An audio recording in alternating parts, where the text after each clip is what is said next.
this species of variformin's been extinct since the Cretaceous period. I mean, this thing isn't on this thing. What?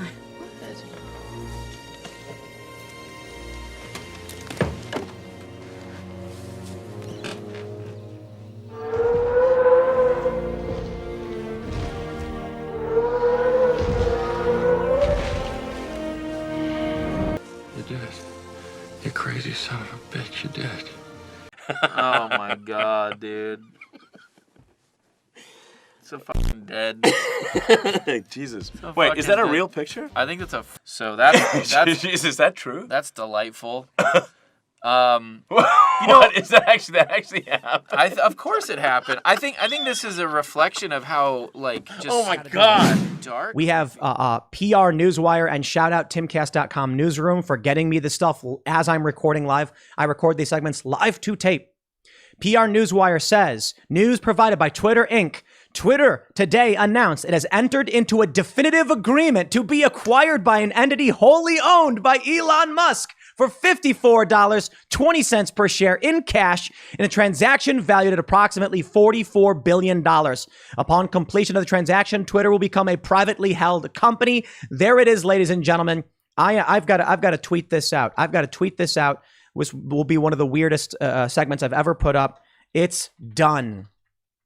Elon owns Twitter. There it is, everybody. I am typing this out. Let me read the press release.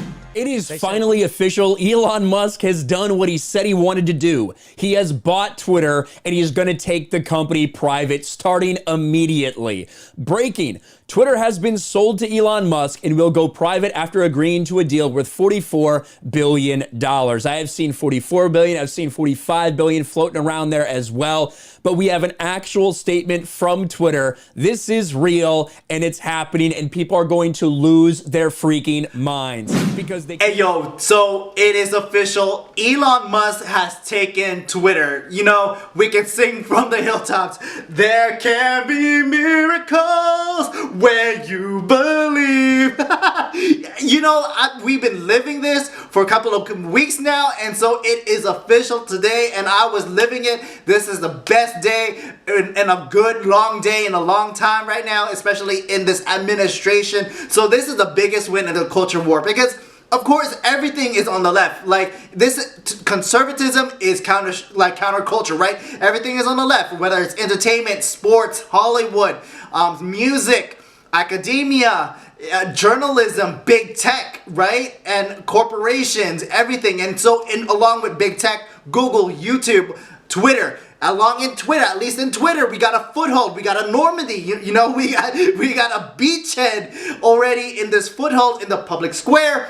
And now, you know, we got conservatives hopefully being back on Twitter because of Elon and hopefully fixing some things that's on Twitter, making sure there's verified accounts, losing the bots, and making sure there's actually free speech. And maybe you can talk about like regulations and restrictive and like not safe for work and all of that conversation, sure, whatever. But at least we can have a debate. At least we can get back together. You know, at least if your ideas, if you say that right-wing ideas are so dangerous, you don't defeat dangerous ideas by silencing them. You defeat dangerous, quote-unquote, dangerous ideas by coming up with better ideas. And the left knows that they can't stand on logic, right? And they know like they can't because we're going to call them out. We're going to call them out saying that what they say. You know, whether it's a man is a woman is a man.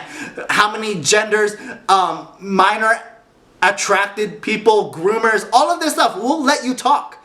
And then we'll expose you kind of like libs of TikTok, and we'll expose you and have a debate and tell you where you is wrong. But you're not going to have that because they just think democracy is whatever they want, whatever their side is. And so this is the biggest thing. I love it. I'm living for it. Everything about this is great. And to think all of this started just because Twitter silenced and suspended the Babylon Bee, a satire website account, you know, and Elon Musk went up to them and their CEOs, yo, did you guys get actually suspended over whatever? And they said yes, and he said yeah, he might have to buy Twitter, and he did. So, yo, big win. I love it. I'm loving everything this is gonna go for. We can criticize Elon moving forward, but at least you know, just a quick assessment. I don't think he's no conservative. I think he's very anti-woke. We have seen his things about being red-pilled. But if anything, I think he doesn't like bullies. And he for sure, my assessment thinks that left is the bullies in this area. Bullies being authoritative, especially on Twitter. And I don't think he likes that. So we can criticize him moving forward or whatever, that he has a lot of money, controlling a lot of things. Sure, we can be wary of that about that. But coming back together, at least in the public square, and not having echo chambers, I think that's a big plus. So yeah, let's go. Let's go. So it got in very murky territory very quickly. But if you look at this article from just, you know, a little bit ago on Reuters, this article had essentially nothing to it. They just talked about bad things about Twitter, or bad things about Elon Musk and Tesla and all this stuff. It had nothing to it, but just the idea that whenever you talk about Elon Musk, and I can almost guarantee, like my videos, when I talk about him, I always get people saying, oh, don't be a shill for Elon Musk. He does this bad thing, that bad thing. I'm like, yeah, he's not a superhero. I just like things he does as a billionaire compared to what other billionaires do. But it really goes to show, when there's bots in mass going out to attack you on something, you know you've struck a chord that the corporate media doesn't want you talking about. Just like when you say things about Ukraine, where it's like, okay, well, yes, what's happening over there is a tragedy, but there's some very bizarre details about Azov that we need to talk about, and then people rush into your comment section, or my comment section, saying, oh, don't be a Putin puppet, you can't talk about that, how dare you, and it just becomes a scenario of, I've obviously struck a chord with the right people online, where they have paid bots online to try to redirect the narrative, or redirect my thoughts back into something, which makes really feel like, with this purchase, prepare for a lot of negative Elon Musk coverage online, and it's going to be crazy, because Ian Miles Chong on Twitter, he makes a good point saying everyone who owns a Tesla is now losing their minds over Elon Musk's purchase of Twitter, which is a sad thing, because a lot of people love Elon Musk on what he's doing with Starlink and what he's doing for Ukraine and giving them internet access again, and yet they say we love Elon Musk because he's doing something for Ukraine, because the corporate press has told me love Ukraine, but if he buys Twitter, the corporate press told me that's a bad thing, so they're going to hate it. And it's like, how easily manipulated are you guys? Because I look at something like this over here, where someone shows a meme of a plastic straw, a paper straw and plastic wrap, the green movement in a single picture. And it's almost like, yeah, a lot of these people mean well. Because today, Twitter is making history as the first social media platform to be owned by an African American. We applaud their diversity and their inclusion. Wait, hold on. I think I hear the left's heads exploding. Yeah, I do. And it's a great day. Happy Monday. We've got that and more coming up, and it all starts right now. Nikki Fink says, so if and when Elon Musk takes control of Twitter and turns it into a malevolent mouthpiece, where should Democrats and progressives go for free speech on social media? An existing site, or do we start our own? What? Oh, man, I'd love to see that. You just said free speech. Do you not? You're fine to stay. He's fine with you staying. Why do you need? He put out a tweet. That's the whole reason. He put out a tweet and he said, "Look, I hope even my biggest critics still remain on this on this platform." There it is. I hope that even my worst critics remain on Twitter, because that is what free speech means.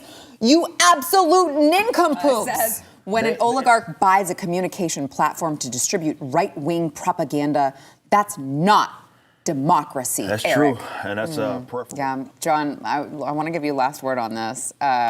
Democracy is the key word. Blah, blah, blah, blah, blah. Democracy is dying. It's basically what they say about everything. Well, a very bright young man once said that democracy is cringe and people should read some Aristotle. And what he meant by that is that, sure, like this idea that like everybody votes or everyone should have a say in things, that is an idea that is so distant from reality that to say it is almost like cringeworthy. Like, oh, you really believe that? That's kind of like weird. You must be retarded. Because it's true. And it's like, that's sort of the notion of the whole thing, isn't it? But I continue. The way democracy works in practice is basically you have the ruling class and the oligarchy, and they just own the flow of information. And so they'll brainwash the masses into believing something, and then they hold a vote on it, and then they call the outcome legitimate. And it's like, well, it's not legitimate. And that's why the biggest threat to democracy, which is said possessively, not collectively, when they say our democracy, that means our democracy, not everyone's, ours. is simply for people to be able to talk about things. Like they're saying that Elon Musk is going to be distributing like right-wing propaganda. You look at what he tweets, it's like Doge memes. It's the most surface level stuff, basically saying we should more or less have an equal playing field. And that in itself is so threatening to them, because if people are allowed to say basic things like there are two genders, blah, blah, blah, that like literally destroys their entire system. Elon Musk just bought Twitter. But even before the deal was finalized, Black Twitter is currently trending. Sean King, a couple of hours ago, posted, at its root, Elon Musk wanting to purchase Twitter is not about left versus right. It is about white power. The man was raised in apartheid by a white nationalist. He's upset that Twitter won't allow white nationalists to target, harass people. That's his definition of free speech. I'm sorry, what? Has Sean King looked at his profile picture recently? Because,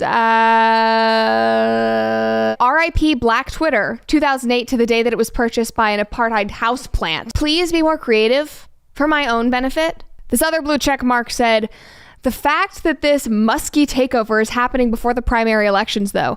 How do you silence Black Twitter before an election? How do you silence young people of color, young queer people, women whose voices are actually heard here? Buy out the room. Speaking of silencing people before an election, Hunter Biden's laptop.